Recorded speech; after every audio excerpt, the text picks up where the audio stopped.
With the entrance of a beautiful baby girl, our humble 490 square foot apartment was quickly being outgrown, so it was time for my wife and I to find a bigger space. We moved over the summer, which also gave me an opportunity to rethink my desk setup. Entering 2022, I'm finally content with how it's turned out, so here's what it looks like.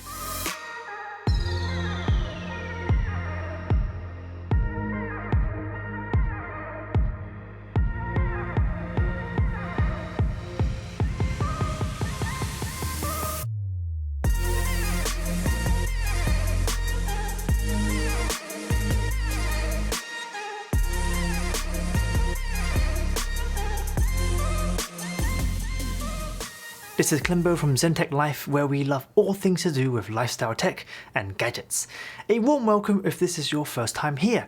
As this video rolls, if you like something that you see, check the description box for links to all items featured in this video. Additionally, there are timestamps and chapter markers below, so if you want to skip ahead, feel free to do so.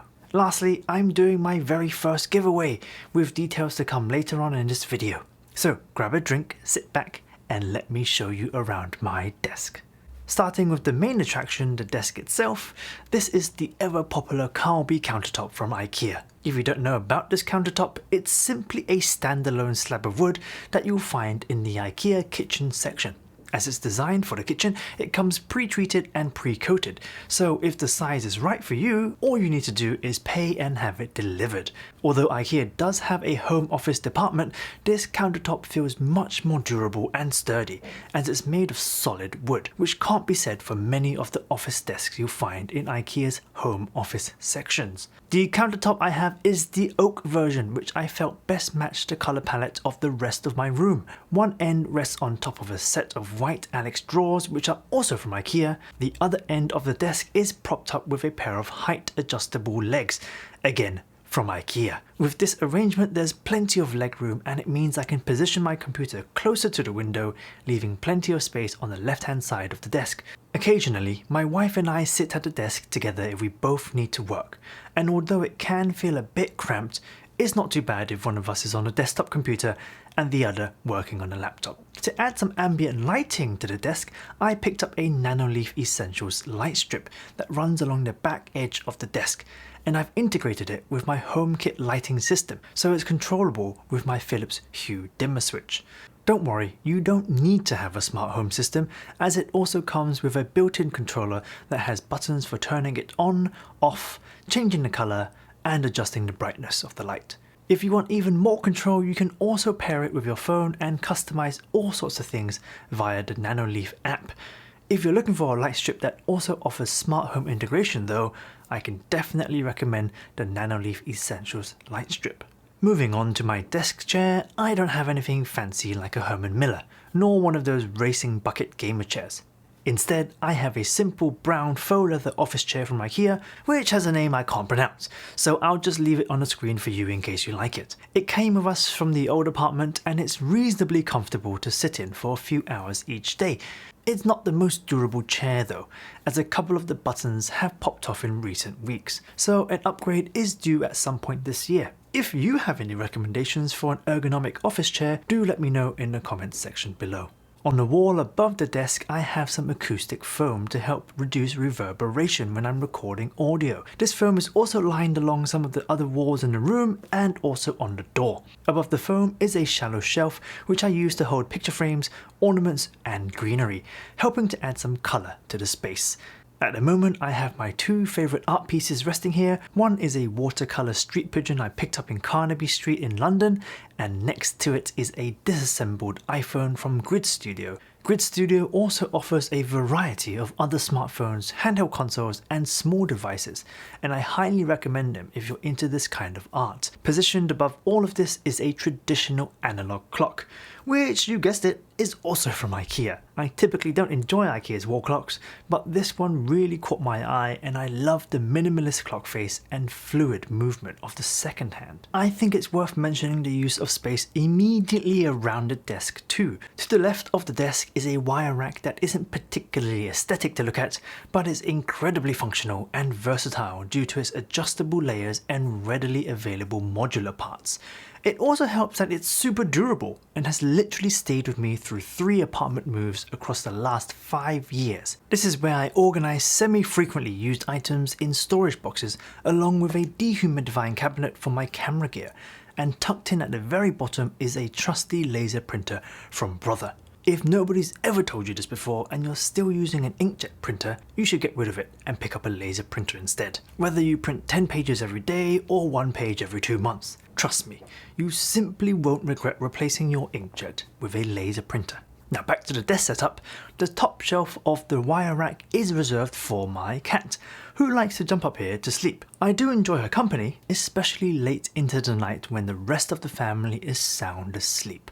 It's also where I mount my key light, which I found is the perfect position to light up my face whilst also saving valuable floor space due to not needing a light stand. This key light is the Forza 60 from Nanlite, which is their smallest spotlight, but for small studio spaces like mine, it does get more than bright enough. I typically leave it at about 45% brightness and also use a matching softbox to provide a softer diffused light.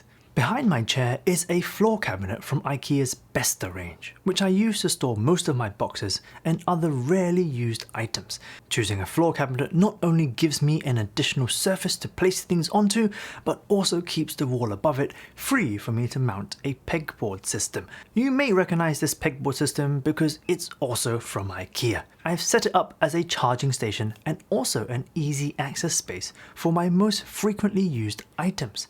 Things like USB cables, spare batteries, basic stationery, an Xbox controller for gaming sessions, mounts and adapters, pretty much anything that is used regularly can be found here. Surrounding the pegboard is more shelving that I use as both a functional and decorative space. Now let's move on to the tech. My monitor is a 27-inch LG UltraGear 27GP950, which is the newer version of the 27GN950, which I did an extensive review on a while back. You can click up here to check that out. In short though, it's a 4K 120Hz panel that is great not only for gaming but also half decent for video editing thanks to its 95% DCI P3 color gamut, which offers great color accuracy. This GP950 is virtually identical to the GN950 I reviewed, except it now comes with full HDMI 2.1 ports. Anyway, I have the monitor mounted on an articulating arm, freeing up valuable desk space and offering easy adjustment of the monitor's position.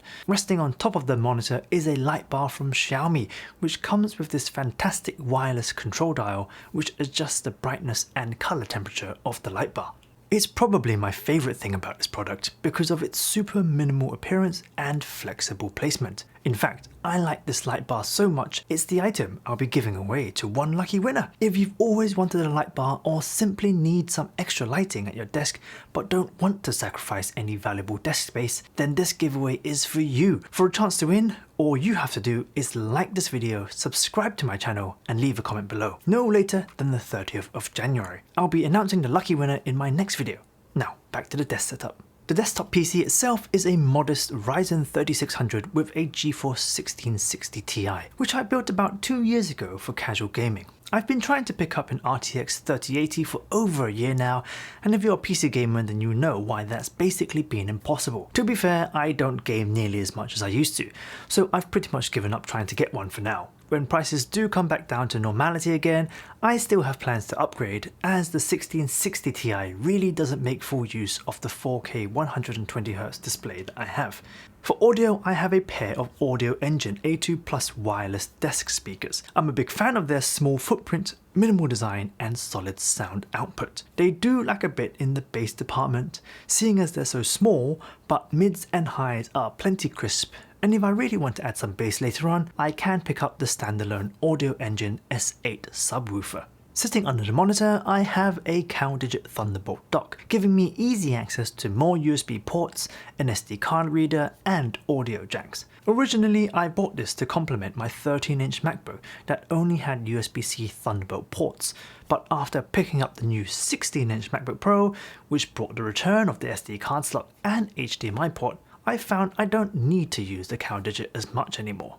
Nonetheless, it's staying here because it's still a handy one cable solution whenever I want to connect the MacBook to my monitor and work at my desk. Also resting below the monitor is an Apple Watch and MagSafe charging station from Spigen. Am I saying that right? Spigen?